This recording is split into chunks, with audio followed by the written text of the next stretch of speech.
नमस्कार, सृजन एकेडमी में आप लोगों का स्वागत है। आज आप लोगों के सामने जो संविधान का टॉपिक लेके हम उपस्थित हुए हैं, तो संविधान का बेसिक स्ट्रक्चर समझने की कोशिश करते हैं। संविधान किसे कहते हैं और संविधान के कितने प्रकार होते हैं। आज का क्लास इसी पे हम लोग चर्चा करेंगे।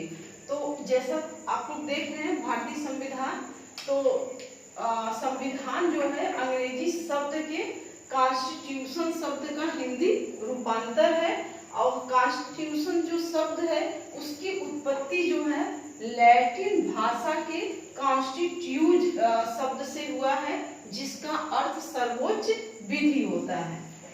तो सर्वोच्च विधि होता है, तो एक परिभाषा के रूप में इसे हम परिभाषित कर सकते हैं कि देश को चलाने के लिए संविधान जो है सर्वोच्च कानून एवं नियम का संग्रह होता है या दस्तावेज होता है। इसी को दूसरे शब्दों में हम कह सकते हैं संविधान किसी भी राज्य का सर्वोच्च दस्तावेज होता है। यानी विश्व के संविधान को हम दो भागों में बांट सकते हैं। तो ये लिखित संविधान पहला हो गया और दूसरा हो गया अलिखित संविधान। चलिए देखिए, तो हम लोग दो प्रकार के संविधान के बारे में चर्चा किए थे, लिखित संविधान और अलिखित संविधान। तो लिखित संविधान यानी जिस देश का संविधान एक निश्चित समय में लिखा जाता है उसे लिखित संविधान कहते हैं। एग्जाम्पल के तौर पे अमेरिका का संविधान और भारत के संविधान को हम लिखित संविधान के में रख सकते हैं। तो यानी जिस देश का संविधान एक निश्चित समय में और एक संविधान सभा के द्वारा यानी लिखा गया हो उसे हम लिखित संविधान कहते हैं। तो इसमें एक नोट हमारा बनता है, इससे एक क्वेश्चन बनता है, यानी विश्व का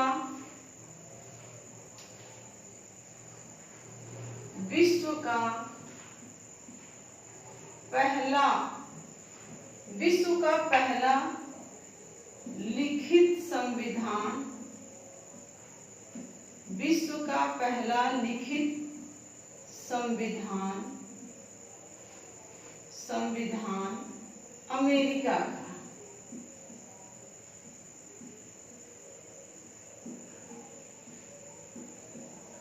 यानी अमेरिका का संविधान विश्व का पहला लिखित संविधान है। इससे क्वेश्चन भी पूछ चुका है। विश्व का यानी पहला किस देश का संविधान सर्वप्रथम लिखा गया, तो अमेरिका का संविधान सर्वप्रथम लिखा गया, जो 1787 के फिलाडेल्फिया सम्मेलन से बनना स्टार्ट हुआ था और 1789 में लागू हुआ।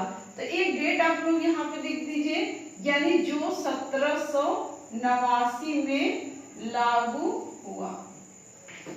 अब उसके बाद दूसरा यहीं पे हम लिख देते हैं, यानी भारत का संविधान,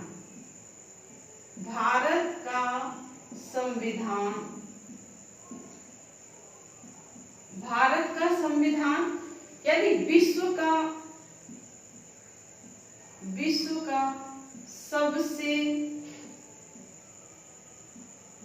का सबसे बड़ा लिखित संविधान है, सबसे बड़ा लिखित संविधान है, सबसे बड़ा लिखित संविधान है, जो 2 वर्ष 11 माह और 18 दिन में लिखा गया।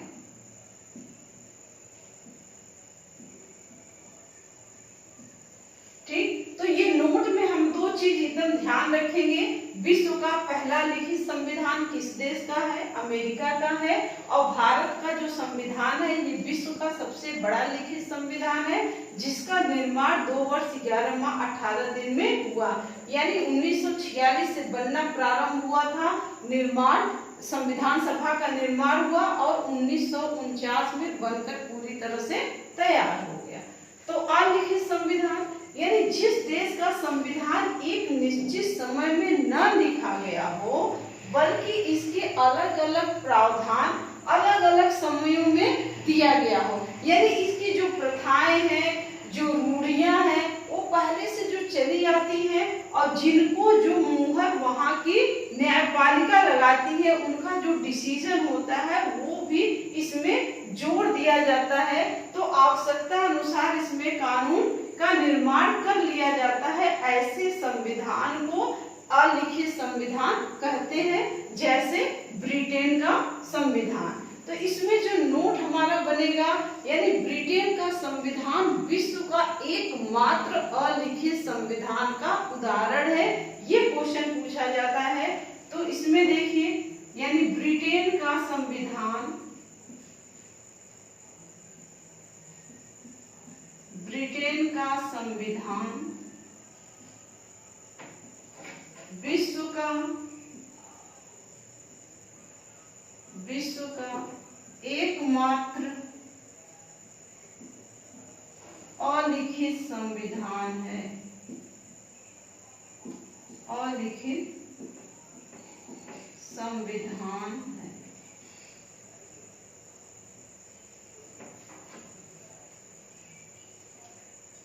देख लीजिए, इसका स्क्रीनशॉट लेना हो तो आप लोग ले लें, उसके बाद हम लोग आगे चलेंगे। अब आगे भी हम लोग परिवर्तनशीलता के आधार पर जो विश्व का संविधान है उसे दो भागों में बांटा जा सकता है। तो देखें, यानी परिवर्तनशीलता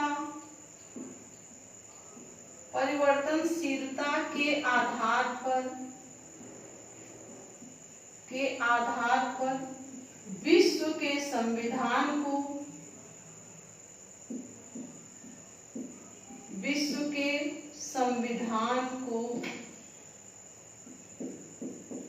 दो भागों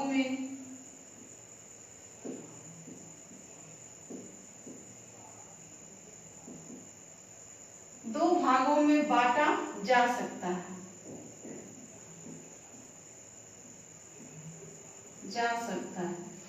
तो पहला इसमें हो गया, यानी पहला हम लिखेंगे कठोर संविधान,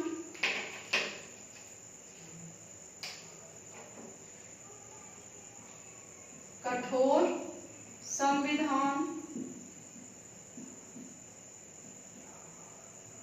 और दूसरा हमारा प्रकार आएगा लचीला संविधान, लचीला संविधान, यानी जिसे हम कहते हैं रिजिड फिक्स संविधान या नम्य संविधान। तो पहला जो देखेंगे हम कठोर संविधान, यानी कठोर संविधान किसे कहते हैं, या किस देश का संविधान कठोर संविधान है, या कठोर संविधान को किस देश के संविधान को हम कैसे संविधान को कठोर संविधान में रखते हैं। तो देखिए, यानी जिस देश में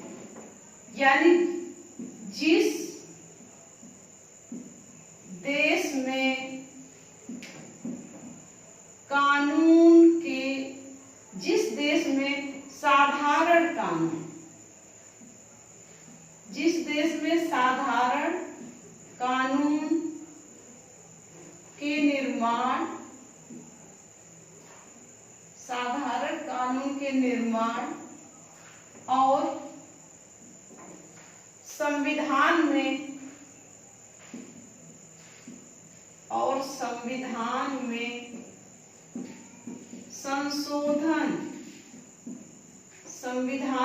संशोधन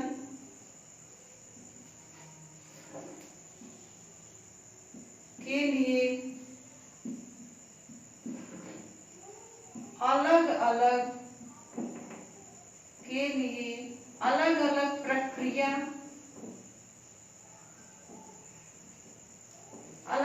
प्रक्रिया अपनाई जाती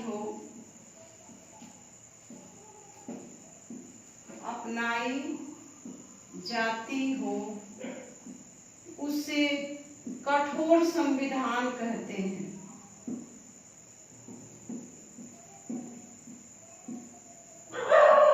उसे कठोर संविधान कहते हैं।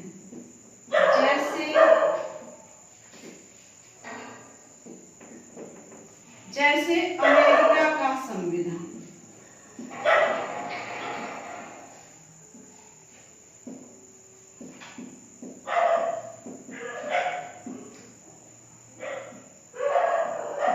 ठीक, जैसे अमेरिका का संविधान सबसे कठोर संविधान की कैटेगरी में रखा जाता है।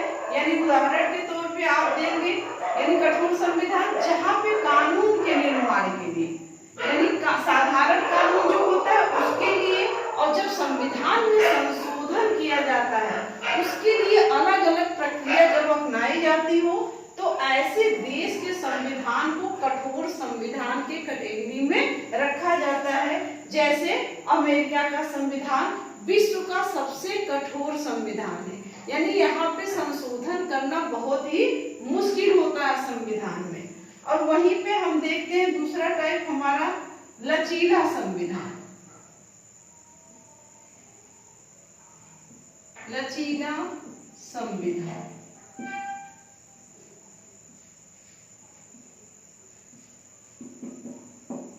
लचीला संविधान तो देखें जिस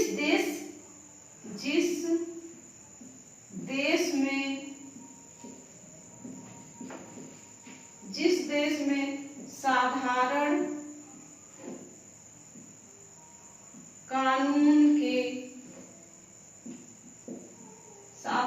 कानून के निर्माण एवं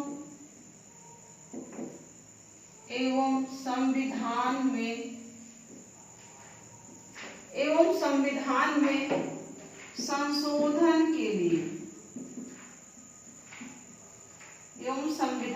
संशोधन के लिए एक ही प्रक्रिया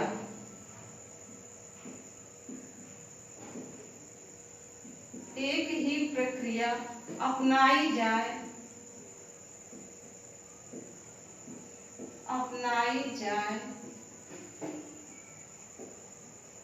उस देश के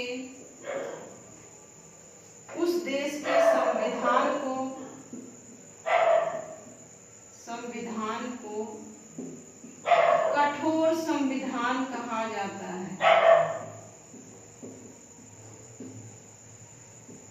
कठोर संविधान,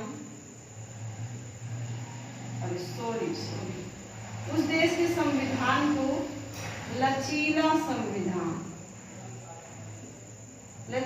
संविधान कहा जाता है। जैसे उदाहरण में ब्रिटेन का संविधान।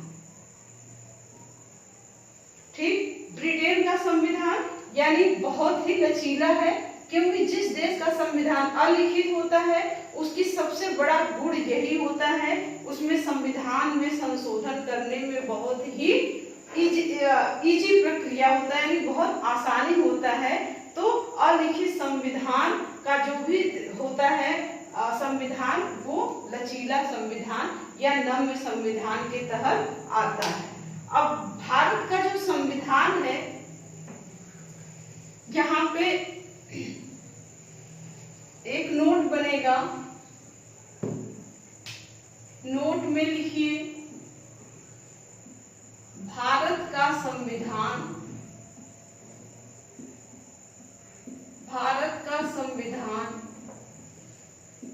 कठोर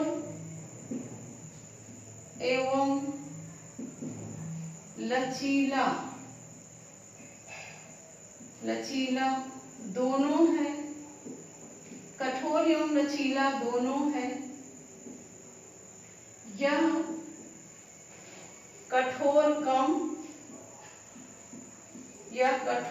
कम एवं लचीला ज्यादा है। यानी भारत का संविधान दोनों है, कठोर और लचीला का सम्मिश्रण है।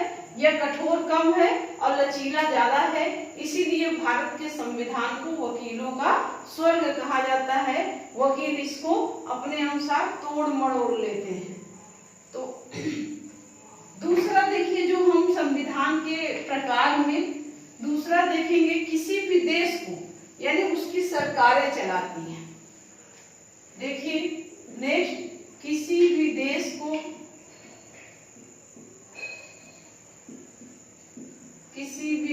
को उसकी सरकारें चलाती हैं,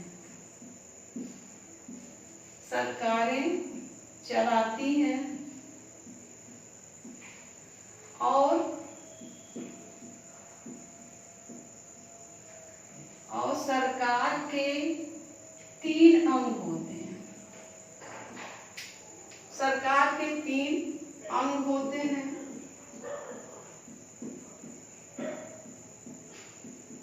कौन कौन से अंग होते हैं? तो पहला व्यवस्थापिका,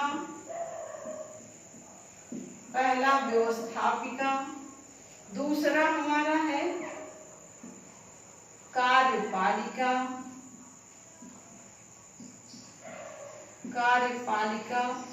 और तीसरा जो है हमारा वो न्यायपालिका है।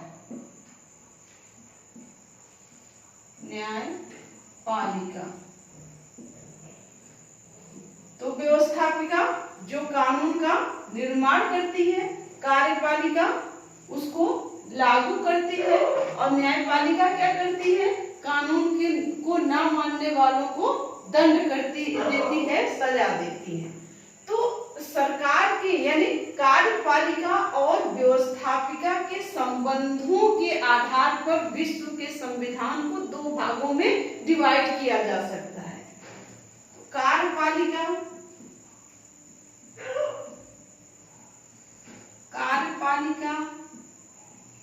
एवं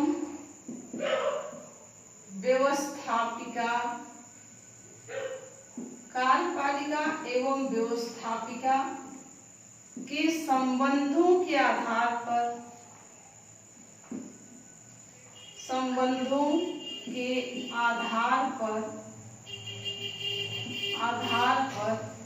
विश्व में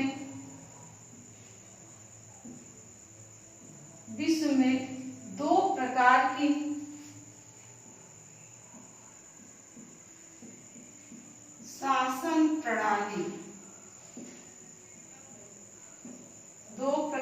शासन प्रणाली पाई जाती है।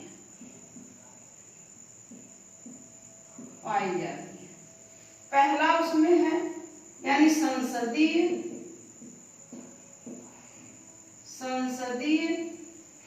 जिसको संसदीय संविधान कह लीजिए या संसदीय शासन प्रणाली,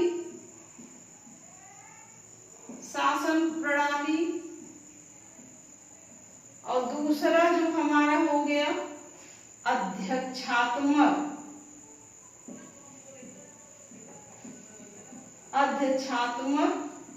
शासन प्रणाली।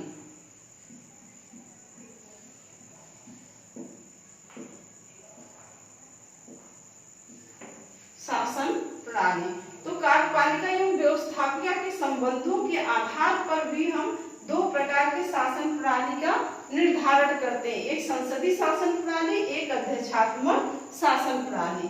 तो जो संसदीय शासन प्रणाली है उसके बारे में हम देखते हैं, यानी किस देश की सरकार संसदात्मक है या किस देश में संसदीय शासन प्रणाली पाई जाती है और किस देश में अध्यक्षीय शासन प्रणाली पाई जाती है, इस पे भी क्वेश्चन हमारा पुटअप होता है।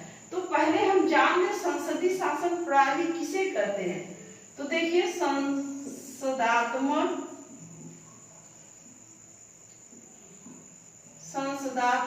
शासन प्रणाली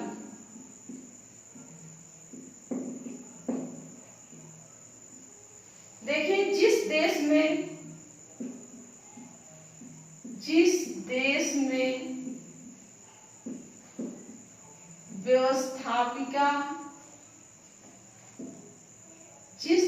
व्यवस्थापिका व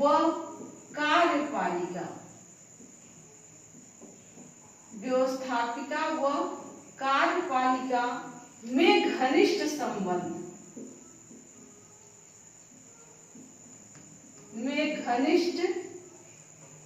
संबंध संबंध पाया जाता है, घनिष्ठ संबंध पाया जाता है।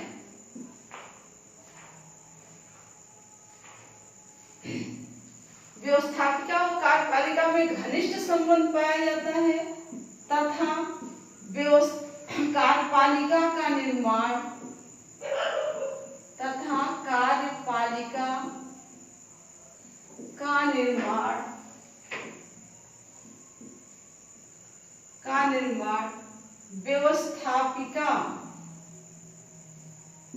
व्यवस्थापिका के द्वारा किया जाता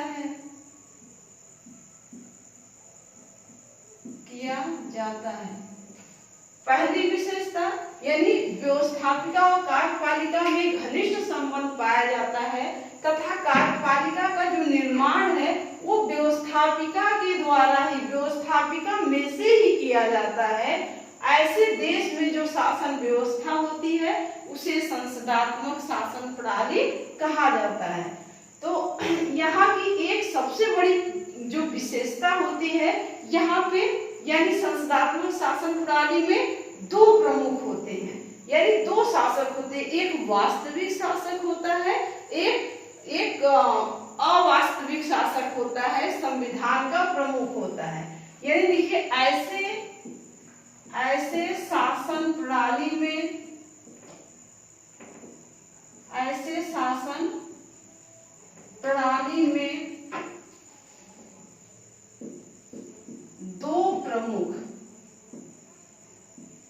दो प्रमुख होते हैं। पहला राष्ट्राध्यक्ष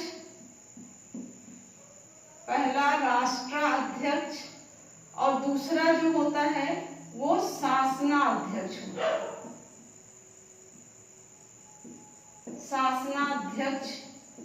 होता है। यानी संस्थात्मक शासन प्रणाली की सबसे बड़ी विशेषता यानी यहाँ पे दो प्रमुख होते हैं। एक राष्ट्राध्यक्ष होता है यानी राष्ट्र का प्रमुख होता है और दूसरा शासनाध्यक्ष होता है, शासन का वास्तविक जो प्रमुख होता है। राष्ट्राध्यक्ष कौन होता है यानी राष्ट्रपति और शासनाध्यक्ष जो होता है वो हमारा प्रधानमंत्री।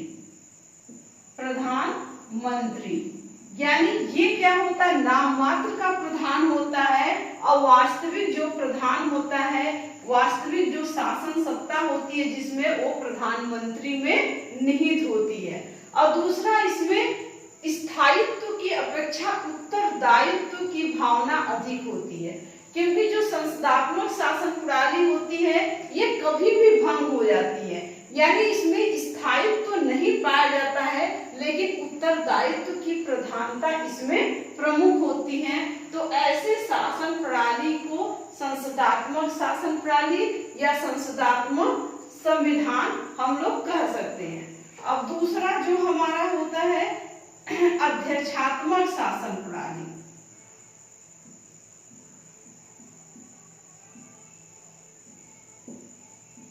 अध्यक्षात्मक शासन प्रणाली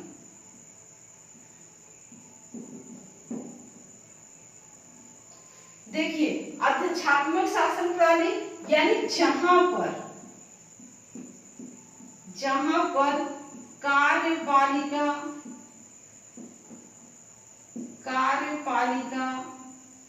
एवं व्यवस्थापिका, जहां पर कार्यपालिका एवं व्यवस्थापिका या विधायिका में घनिष्ठ संबंध न हो, विधायिका में घनिष्ठ संबंध न हो तथा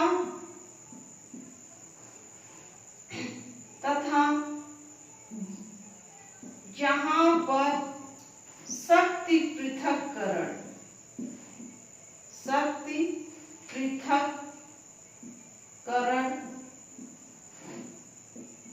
पाया जाता है एवं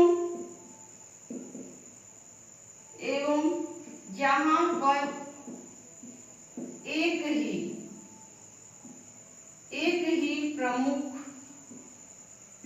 होता है, एक ही प्रमुख होता है, यानी वही राष्ट्र का भी प्रमुख होता है और वही शासन का भी प्रमुख होता है। ऐसी व्यवस्था, ऐसी प्रणाली जहां पाई जाती है वहां पे अध्यक्षात्मक शासन प्रणाली होता है। अब अध्यक्षात्मक शासन प्रणाली का जो उदाहरण है ये कहाँ का है? अमेरिका। अमेरिका में हमारा अध्यक्षात्मक शासन प्रणाली पाया जाता है। यहाँ पे एक ही प्रमुख होता है, यानी राष्ट्रपति ही सर्वे सर्वा होता है। यहाँ पे शक्ति पृथक्करण पाया जाता है, यानी व्यवस्थापिका और कार्यपालिका दोनों अपना अलग अलग कार्य करती हैं। और ऐसे शासन प्रणाली में स्थायित्व की उत्तरदायित्व की अपेक्षा स्थायित्व अधिक पाया जाता है, यानी ये 5 साल के लिए चुन दिया जाता है तो 5 साल स्थिर होता है। जबकि संसदात्मक शासन प्रणाली की एक ही प्रमुख विशेषता जो होती है, यानी यहाँ पे स्थायित्व नहीं होता है और यहाँ पे स्थायित्व होता है। तो यहाँ पे एक नोट लिखिए, यानी संसदात्मक शासन प्रणाली ब्रिटेन के संविधान की देन है। यहाँ पे लिख सकते हैं, यानी संसदात्मक जो शासन प्रणाली है, यानी ब्रिटेन संसदात्मक शासन प्रणाली ब्रिटेन की देन है, यानी संसदात्मक शासन प्रणाली की जनक या जननी, ब्रिटेन को संसदात्मक शासन प्रणाली की जननी माना जाता है, यानी उसका जन्म देने वाला ब्रिटेन है और ब्रिटेन से ही हम संसदात्मक शासन प्रणाली को भारत में ग्रहण किए हैं।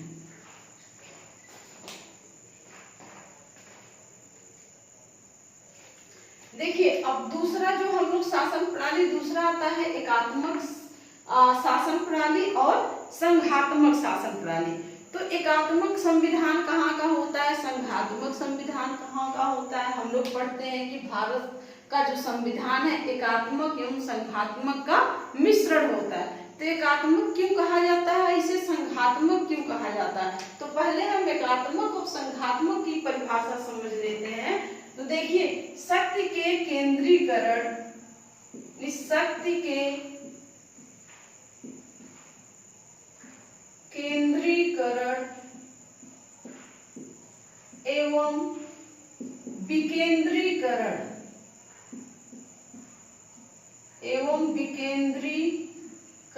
के आधार पर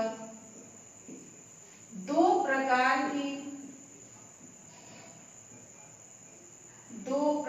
की शासन प्रणाली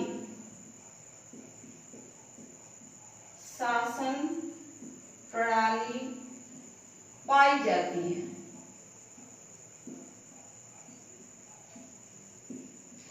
दो प्रकार की शासन प्रणाली पाई जाती है। देखिए, पहला यानी एकात्मक शासन प्रणाली,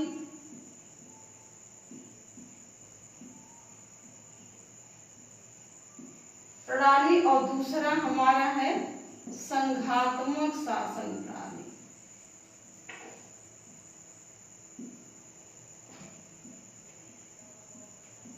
संघात्मक शासन प्रणाली।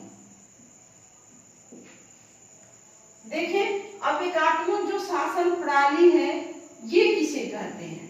तो जो एकात्मक शासन प्रणाली होती है, यानी जिसमें सारी शक्तियां केंद्र के पास निहित होती हैं, यानी इस प्रकार के शासन प्रणाली में सभी शक्तियां केंद्र के पास निहित होती हैं। और यदि केंद्र सुविधा के अनुसार, यानी शासन की सुविधा के अनुसार राज्यों का निर्माण भी कर लेता है, तो वो जो राज्य होते हैं अपनी शक्ति सुविधा केंद्र के ऊपर निर्भर करते हैं, यानी केंद्र के ऊपर डिपेंड करते हैं। केंद्र उन्हें जितनी शक्तियां देगी उस पर वो निर्भर करते हैं। तो ऐसे शासन प्रणाली को एकात्मक शासन प्रणाली कहा जाता है।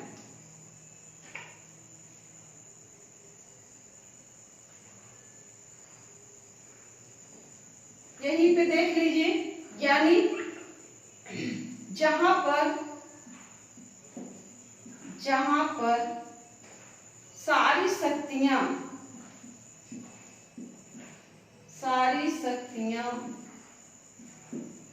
यानी केंद्र के पास निहित हो, केंद्र के पास निहित हो, केंद्र के पास निहित हो तथा प्रशासनिक सुविधा के लिए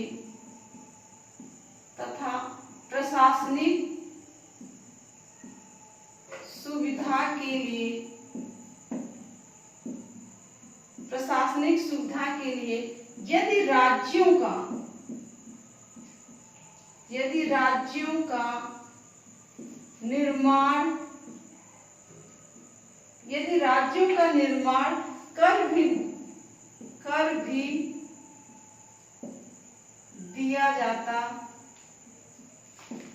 कर भी दिया जाता है तो वे अपनी शक्तियां केंद्र से प्राप्त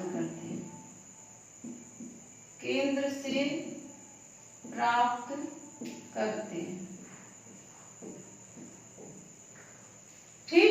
देखिए, एकात्मक शासन प्रणाली यानी जहां पे या जिस जगह पे, जहां पे जिस भी देश में सारी शक्तियां केंद्र के पास ही निहित हो, लेकिन यदि प्रशासनिक सुविधा के अनुसार वहां पे राज्यों का भी निर्माण कर दिया जाता है तो भी वो अपनी शक्तियां प्राप्त करने के लिए केंद्र के ऊपर निर्भर होती हैं। ऐसे शासन प्रणाली को एकात्मक शासन प्रणाली कहा जाता है। यहाँ जहाँ पे छोटे राज्य होते हैं, छोटे देशों के लिए ये सबसे अच्छा प्रणाली माना जाता है, लेकिन बड़े देशों में ये फेल हो जाता है। वहां पे संघात्मक शासन प्रणाली ज्यादा सुविधा होती है।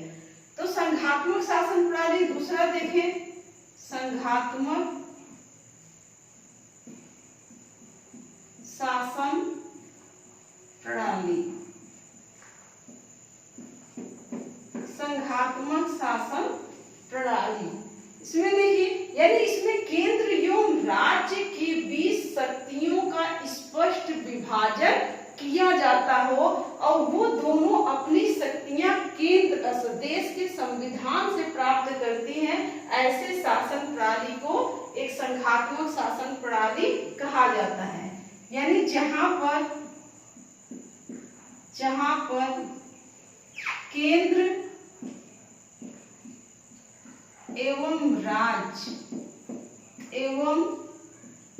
एवं राज्यों के बीच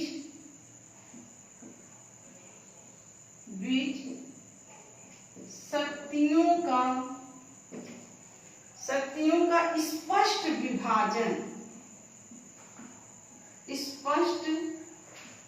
विभाजन किया जाता है, स्पष्ट विभाजन किया गया हो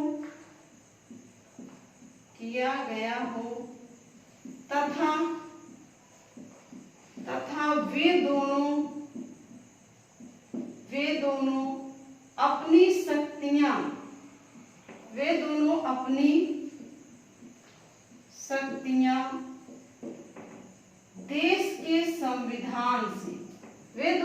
शक्तियां देश के संविधान से प्राप्त करें।